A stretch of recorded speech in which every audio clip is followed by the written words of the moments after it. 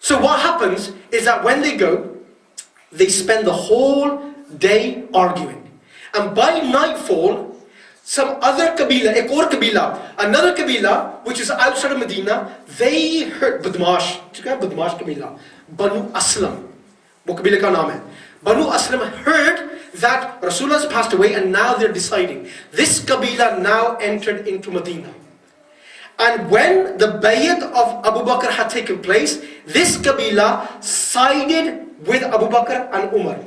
So in the streets of Medina, they spent the whole of Tuesday knocking on people's doors and forcing them to do the bayat of Abu Bakr.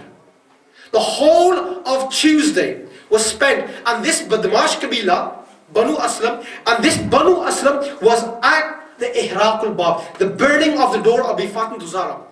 This Kabila was there as well. Maybe you've heard this or maybe you haven't. 300 people attacked the house of Sayyidah Fatima Zahra. 300. Instead of having official days of mourning,